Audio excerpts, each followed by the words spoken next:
में कुछ बताएं।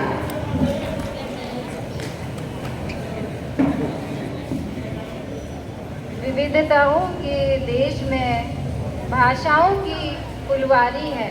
विविधताओं के देश में भाषा की फुलवारी है, जिसमें हिंदी भाषा हमारी सबसे प्यारी है, सबसे प्यारी है। माँ सरस्वती के प्रांगण में उपस्थित परम आदरणीय प्रधानाचार्य महोदया, भूतपूर्व प्रधानाचार्य, समस्त शिक्षक एवं शिक्षिकाएं, कर्मचारीगण एवं उपस्थित प्यारे बच्चों, सभी को हिंदी दिवस की हार्दिक शुभकामनाएं। जैसा कि आपको विदित है कि हम सभी यहाँ पर हिंदी दिवस मनाने के लिए एकत्रित हुए हैं, तो आपको यह भी पता होगा कि हिंदी दिवस, जैसा कि प्रियंका मैडम ने अभी बताया, कि 14 सितंबर 1949 को मनाना आरंभ किया गया और आज हिंदी जन जन की भाषा है। ये प्रत्येक क्षेत्र में अग्रणी है और अपना एक उच्च स्थान रखती है। हिंदी हमारे देश की एकता, अखंडता और सांस्कृतिक एकता की सूचक है। हिंदी के कारण हम विविध क्षेत्रों में अपने उन्नति के स्थान को प्राप्त करते हैं। जैसा कि इसमें भारतेंदु हरिश्चंद्र जी ने भी कहा है कि निज भाषा उन्नति अहे, सब उन्नति को मूल, बिन निज भाषा ज्ञान के मिटे ना ही की शूल। इसी प्रकार हिंदी के विकास में सबसे पहले जो नाम लिया जाता है हिंदी साहित्य में, वह है भारतेंदु हरिश्चंद्र, जिन्होंने हिंदी के साहित्य में अपना पूर्व योगदान दिया। इसके साथ ही हिंदी में स्वामी दयानंद, राजेंद्र सिंह, मदन मोहन मालवीय, इन सभी ने अपना पूर्व योगदान दिया है।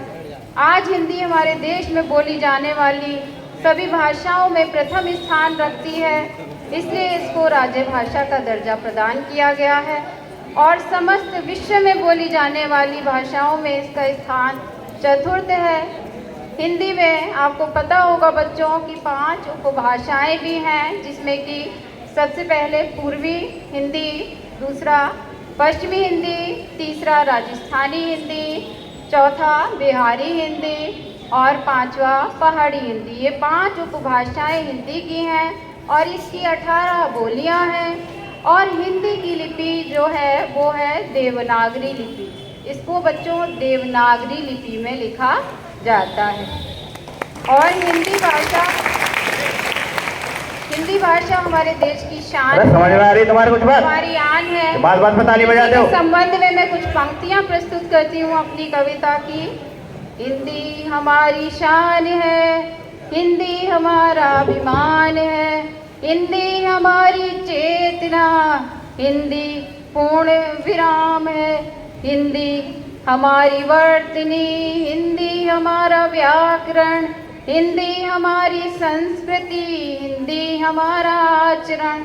इस प्रकार बच्चों हिंदी के विकास में हमारी सरकार ने तो अपना पूर्व योगदान दिया ही है। इसके लिए उन्होंने विभिन्न संस्थाओं की स्थापना की, जैसे भारतीय नागरिक प्रचारणी सभा, हिंदी साहित्य सम्मेलन, हिंदी निर्देशालय आदि संस्थाओं की स्थापना के साथ साथ विभिन्न व्यक्तियों ने भी इसमें अपना पूर्व योगदान दिया है, जैसे कि मैंने पहले भी आपको बताया था, जिसमें स्वामी दयानंद अपना पूर्व स्थान रखते हैं, मदन मोहन मालवीय, जिन्होंने हिंदी के विकास के लिए यहाँ तक कि हिंदू विश्वविद्यालय की भी स्थापना की।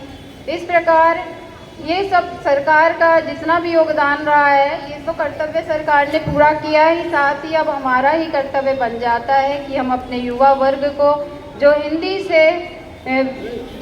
से विमुख हो गए हैं, उनको इसके प्रयोग के लिए प्रेरित करें, इसके शुद्ध उच्चारण के लिए, शुद्ध वर्तनी लिखने के लिए प्रेरित करें। इसमें हमारी शिक्षक अहम भूमिका निभा सकते हैं। तो मेरा उनसे ये निवेदन है सभी शिक्षकों से कि हिंदी की वर्तनी की शुद्धता और लेखन के लिए उनको बच्चों को प्रोत्साहित करें। इसी के साथ मैं अपनी वाणी को विराम देती हूँ। धन्यवाद।